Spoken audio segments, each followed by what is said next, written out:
QALISSHA HANYZ and I'll be presenting the first question for this topic, which is define leader and leadership and discuss why managers should be leaders. So what is leaders? Basically, leader is someone who can influence others and who has managerial authority. And leadership is the process of leading a group and influencing that group to achieve its goal. As we know, leading is one of the four management functions, so technically managers should be leaders as their role goes beyond just organizing tasks and giving orders to meet goals. However, when managers also embrace leadership qualities, they bring out the best in their teams and ensure the long-term. So here's why managers should be leaders. Firstly, it is because managers need to guide their team to achieve goals, so managers set goals, provide direction, and help the team to stay on track, just like a leader would do. Then motivating others. Motivate others is a role of a manager. However, a manager who can lead will encourage their efforts and create a positive work environment to keep them motivated. Next, manager plays a role by listening to their team, supports them, and leads by example earns their trust and respect. A trusted manager leader fosters stronger relationships, creating a positive work environment and encouraging loyalty. And finally, why managers should be leaders is to balance short-term efficiency and long-term vision. So here, managers typically focus on short-term goals, while leaders think long-term. By being both, managers can ensure day-to-day operations run smoothly while steering the team toward a sustainable and visionary future. Even though generally manager and leader are two things that are different, the best managers are often also leaders. So move on to the next question about the behavioral theory of leadership.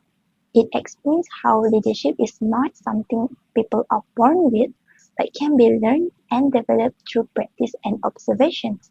So leaders differ in their behavior depending on how they balance two primary dimensions of leadership, the task-oriented behavior and people-oriented behavior. So task-oriented leaders focus on getting the job done.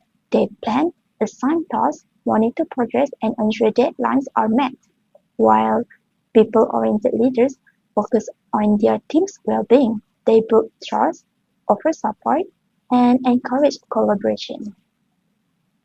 In short, one might prioritize tasks while another focuses on relationships.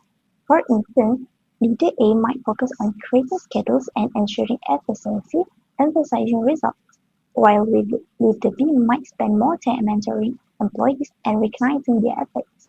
So basically, there is some studies explains these differences. First, the Universities of Iowa studies identified three leadership styles based on how leaders behave. First, autocratic leadership, where they make all decisions without consulting the team. For instance, assigning tasks without asking for input and closely monitoring employees. Second, democratic leadership, where they focus on collaboration and mutual respect. For instance, encouraging discussions, seeking feedback, and making decisions collectively. Third, laissez-faire leadership, where leader gives complete freedom to the team to make decisions and manage work. For instance, letting employees decide how to approach tasks without interference. So basically, leaders isn't one size fits all. It's all about adapting to the team and the situation. In Ohio State studies, leaders differ in two ways where some focus on initiating structure like defining rules, organizing tasks and enforcing rules, while others focus on consideration like being approachable and supportive of their team. Next, in University of Michigan studies, where some leaders are production-centered, where they are focusing on task and performance, meanwhile others like employee-centered, like prioritizing team members' needs and growth. There is also managerial grid, which is a leadership models identifies different leadership styles based on a manager's concerns for two factors. First, concern for people. It's actually how much the leader prioritizes the well-being need and development of their team members. Second, concern of production. Actually, how much the leader focus on achieving tasks, goals, and organizational efficiency. So basically, behavioral theory shows leadership isn't about traits, but about actions. So leadership is all about balance between managing tasks and inspiring people, and every leader has their unique mix of this behavior. Hi everyone, so today I'm going to be answering a question 12.3, and the question goes like this: Leaders are born, not made. Do you agree with this statement? Why or not? Okay. My answer is the statement leaders are born, not made implies that leadership is an innate trait rather than a skill that can be developed. However, the theories and research presented in this chapter suggest otherwise. For example, behavioral theories, such as those explored in the University of Iowa studies and Ohio State studies, show that leadership depends on behaviors and actions, which can be learned and improved over time. The University of Iowa studies identified styles like democratic, autocratic, and laissez-faire leadership, suggesting that leaders can choose and adopt different approaches. Similarly, Hersey and Blankett's situational leadership theory emphasized that leadership effectiveness depends on adapting one's style based on followers' readiness. This means leaders must develop their ability to assess situations and adjust accordingly. These findings indicate that leadership is not strictly an inherent quality, but a combination of learned behaviors, adaptability, and experience. While some individuals may naturally possess certain traits that make leadership easier for them, leadership skills can certainly be cultivated. Therefore, I believe that leaders are not just born, they can also be made through training, experience, and learning. For question 12.4, a leader's effectiveness depends on the follower's ability. Which theory claims this one and why? Situational leadership theory by Hersey and Blanket claims that a leader's effectiveness depends on the follower's ability and willingness to perform tasks. This theory highlights that leadership is not a one-size-fits-all approach. Instead, it requires leaders to assess their followers' readiness, which include their competence, which is ability, commitment, which is willingness, and then adapt their leadership style accordingly.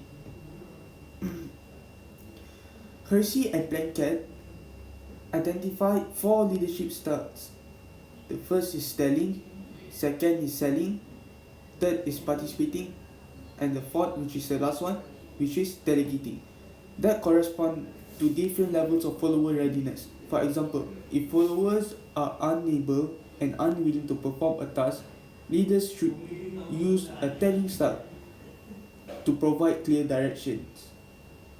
Or, in another example, if followers are able but lack confidence or willingness, a participating style is appropriate to build morale and trust.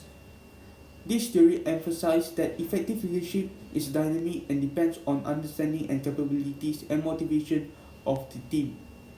Leaders who adjust their style based on their followers' needs are more likely to achieve success, as they can provide the right balance of support and direction.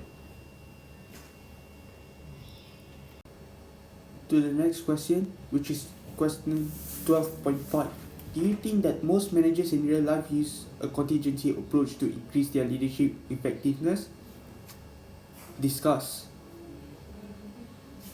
Yes, many managers in real life adopt a contingency approach, even if they do so intuitively or without explicitly labeling it. The contingency approach suggests that leadership effectiveness depends on the specific situation and factors like task, structure, team dynamics, and external challenges. Theories such as Fiedler's contingency model and the part goal theory reflects this idea by emphasizing the importance of adapting leadership behaviors to meet situational needs. For instance, Fiedler's model highlights the leadership style, whether task-oriented or relationship-oriented, which interacts with situational factors like leader-member relations, task clarity, and positional power. Similarly, the part goal theory stresses that leaders should provide the necessary direction or support to help their teams achieve goals, depending on the environment and team needs. In practice, Managers often face diverse challenges that require flexibility. For example, a manager may adopt a directive style when guiding a new team unfamiliar with their tasks, but shift to a participative style when working with experienced employees to foster innovation and collaboration. Additionally, external factors such as organizational culture, economic changes, or team morale may require managers to adjust their leadership approach to remain effective.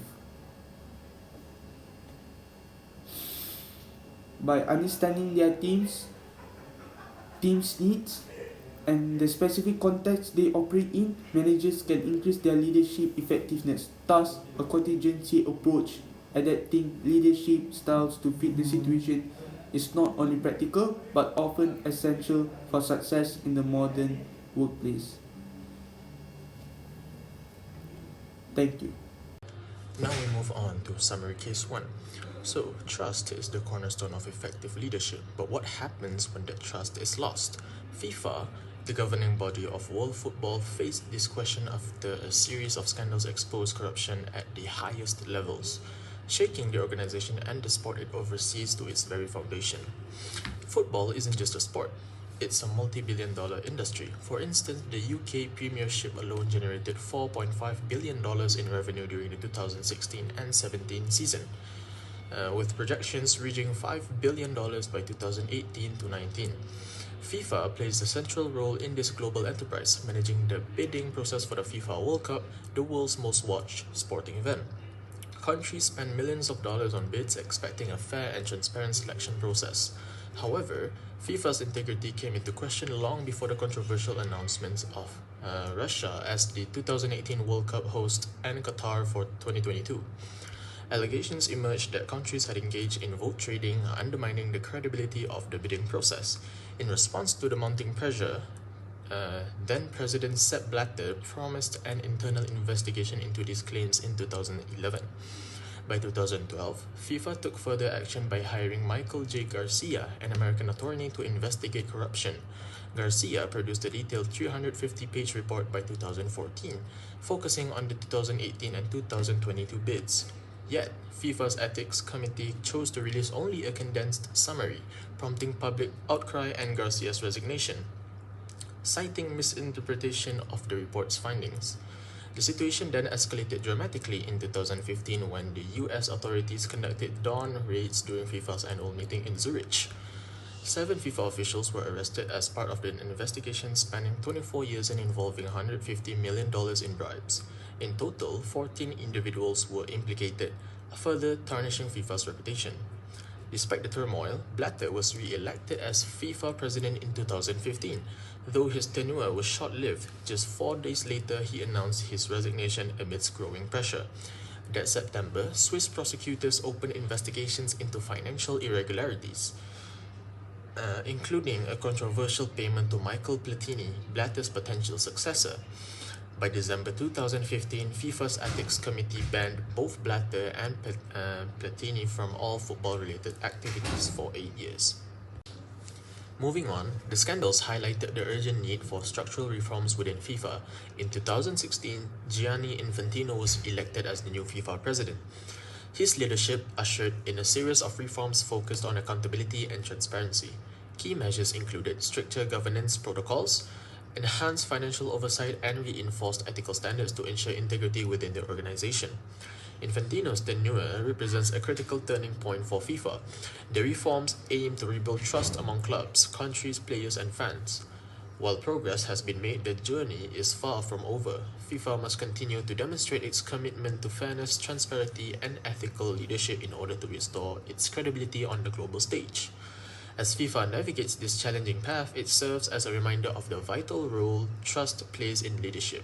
The organization's ability to recover from its darkest chapter will ultimately define its legacy and shape the future of the sport loved by billions around the world. Okay, we move to the next question. Question 12-11. What does the number of senior FIFA executives being investigated say about the culture at FIFA? I have 3 points. The first point is widespread corruption. The number of senior FIFA executives being investigated suggests that corruption was not limited to isolated individuals, but rather part of a broader systematic issue within the organization. In addition, there's 2 points of the corruption, and first one is corruption at the highest levels. The first one is multiple senior officials involved.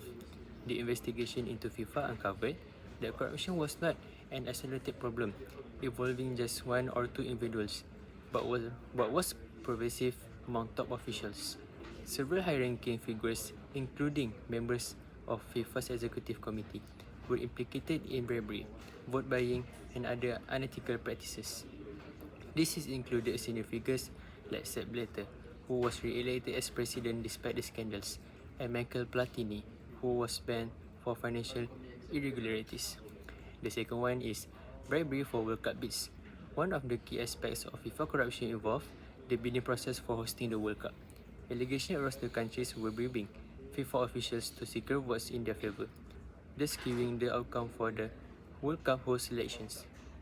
The 2018 and 2022 World Cup bids, that is Russia and Qatar, were particularly controversial, with execution of coalition and trading war among bidding nations. The second point is lack of accountability. The involvement of multiple high-ranking officials points to a culture where accountability was very weak and unethical behavior when unchecked at the top levels. It means its failure to address corruption internally. Despite multiple corruption scandals over the years, FIFA's internal mechanism for investigating and addressing misconduct were weak or non-existent. For example, when FIFA President Sepp Blatter promised an internal investigation into the World Cup bidding process, the results were highly diluted. Michael Garcia, the independent investigator tasked with probing the issue, produced a comprehensive 350-page report, but FIFA's Ethics Committee only released a short, less detailed summary. This refusal to fully disclose Garcia's finding led to a suggestion that FIFA was more interested in protecting its image than addressing the corruption head-on. And the third point is prioritizing self-interest. The scandals indicate that financial gain and self-interest may have been prioritized over the integrity of the sport, leading to the decision that undermine trust in FIFA. Thank you. Okay, for the next question is, of the 8 suggestions for building trust, which do you think should have been focused for FIFA? Think about Michael J. Garcia's reports. That's 2 points, and the first point is accountability, and the second one is transparency. And I'll explain about the accountability first. They have 3 points, and the first one is holding leaders responsible. The second one is clear and consistent policies, and the third one is public acknowledgement. In the Michael J. Garcia's report, which was extensive, that is 350 pages, was not fully published by FIFA's Ethics Committee, leading to allegations of a cover-up and further eroding trust. The fact that the Ethics Committee chose to release only a brief summary of the report, misrepresenting its finding, made it appear that FIFA was not fully committed to holding its members accountable. This lack of accountability was a key factor in the continued scandals. What FIFA could have done? FIFA should have released the full Garcia report, ensuring that the public and relevant stakeholders had access to all the findings. It would have demonstrated a willingness to confront the full extent of any wrongdoings, taking responsibility for past mistakes, ensuring that the findings led to proper consequences for those involved, would have shown that FIFA was committed to cleaning house. And the second point is transparency, that is clear communication of actions and decisions. The second one is publishing investigate reports, and the last one is open financial disclosures. One of the major issues surrounding FIFA was its operations, particularly around the World Cup bidding process. The fact that the bidding process for 2018 and 2022 was shrouded in suspicious made it difficult for countries, fans, and other stakeholders to trust the organisation. Garcia's investigation into these bids could have been a turning point for FIFA to demonstrate its commitment to transparency. And again, what FIFA could have done? FIFA should have worked to make the bidding process more transparent, ensuring that future bids were sequenced and handled in an open manner. Publishing all relevant information about the decision-making process, and allowing for third-party oversight would have been a significant step toward rebuilding trust. Moreover, ensuring that any future investigation into corruption were handled with full transparency would have been critical. For the conclusion, by focusing on these two areas, that is accountability and transparency, FIFA could have more stronger strides in rebuilding trust from people. This action would have shown the world that FIFA was not only committed to reform but also willing to confront the difficult truths revealed by the Garcia's report and take the necessary steps to prevent future corruption. Without these actions, the trust rebuilding process will always be compromised by skepticism and doubt. Thank you. Assalamualaikum warahmatullahi wabarakatuh. My name is Muhammad IRFAN and I'll be answering question 13 to 15. So question 13, what does the case say about Blatter's style of leadership? So Blatter's style of leadership is fairly self-serving and unconcerned with the reputation of his organization, which is FIFA. This can be supported with multiple reasons, but firstly, I'll have to focus on lack of transparency. So during 2012, there were many allegations made towards FIFA and also Blatter, and how they answered to her critics is by employing an American attorney whose name was Garcia to do a full investigation on the corruption cases. And in 2014, Garcia has completed a comprehensive 350-page report on the cases. However, FIFA's own ethics committee and also Garcia refused to publish the complete report of Garcia's corruption investigation within FIFA. So this shows that he has a lack of transparency within the internal organization and also to the external parties. Secondly is his failure of accountability. So Blatter failed to address the millions of dollars of corruption allegations within FIFA and take into account that the financial irregularities set in place by him is causing those corruption cases to happening. So that's a very important key point on how that Blatter's style of leadership is self-serving and also unconcerned with the reputation of his organization. And thirdly, his failure to rebuild society's trust and internal trust, and how the fact that he downplays issues. So these allegations of corruption cases has accumulated over more than 24 years. And the continuity of the organization without properly addressing these allegations head-on by Blatter shows that he's unconcerned with how the reputation is seen by external parties and how he fails to rebuild society's trust and also the internal trust of the organization that makes that the internal managers of the organization commit these corruption cases. So that's it for question 13. So for question 14, which of the 5 dimensions of trust do you think Blatter was failing to demonstrate? So there's 5 dimensions of trust. First is loyalty, the willingness of the individual to protect the interests of another. Second is competence, the knowledge and skills of the individual. And third is consistency, the reliability and good judgment of the individual. So the 2 main 5 dimensions of trust that Blatter lacked on was number 4, which is integrity, the honesty and truthfulness of the individual. So this can be supported by the fact that the financial irregularities done by Blatter has made the way that corruption cases in FIFA flourish. And secondly, the countless corruption cases under FIFA's wing after years of being downplayed by Blatter and the FIFA organization. And fifth is openness, the individual's willingness to be forthcoming with others. This can be shown that Blatter lacks in this dimension of trust is when he was unable, as well as the ethics committee, was unable to release the full corruption report made by Garcia and the allegations of trade votes in designation of the World Cup host. So that's to answer question 14. For question 15, the question says that for Infantino, the new president of FIFA, to succeed, what style of leadership do you think would be most effective? So after looking through thoroughly, I think the most effective style of leadership would be transformational leadership style, which stimulates and inspires followers to achieve extraordinary output and develop a sense of honesty and pride within the organization. So this leadership style encapsulates many good traits of a leader, but I'll be focusing mainly on 3 characteristics of a leader within the transformational leadership style. Firstly is visionary leading, which is the ability to create and articulate a realistic, credible, and attractive vision of the future for the company that improves the current situation of FIFA right now. And second is ethical leading, which is leading by being a good role model to admit to failures and share your personal views on ethics by regularly communicating with employees within the organization.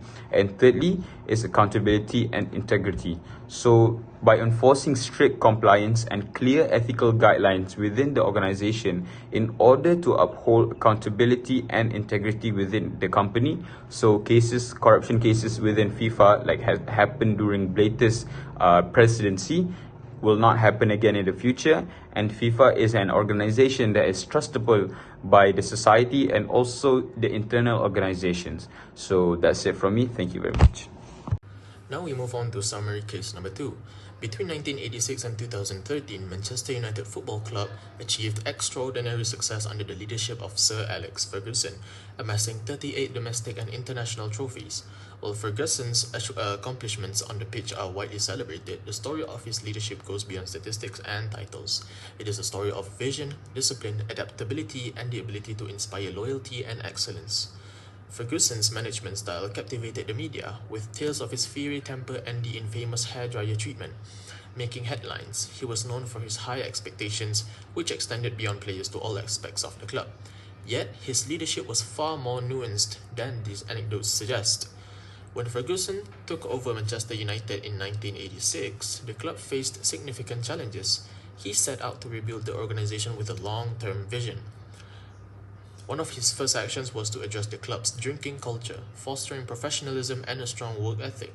Ferguson personally led by example, being the first to arrive at work and the last to leave, setting a standard for his team. Ferguson also emphasized a sense of identity and belonging within the club.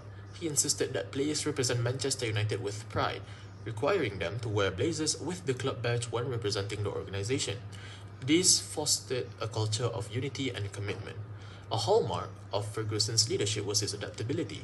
While he was known for his stern approach, he understood that not all players responded to the same management style.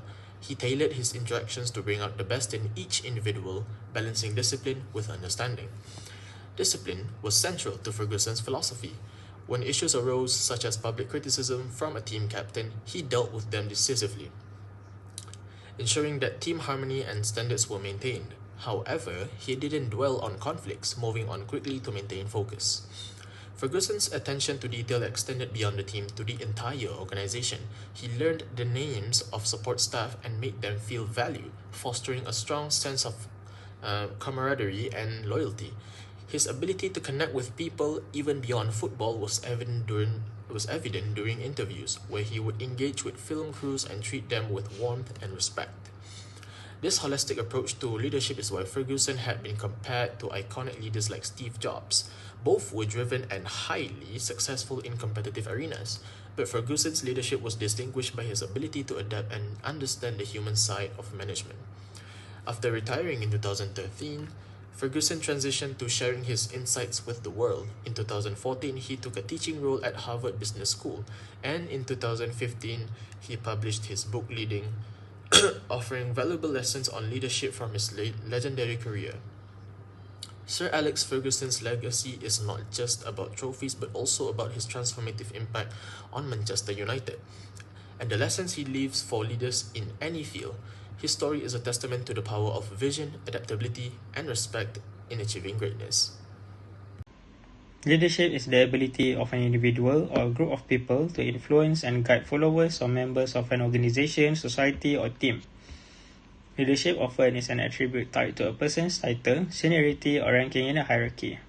In Chapter 12, we learned that there are 4 theories of leadership. The first one is Fiedler contingency model. Second is situational leadership theory. The third one is leader participation model. And the last one is path goal theory.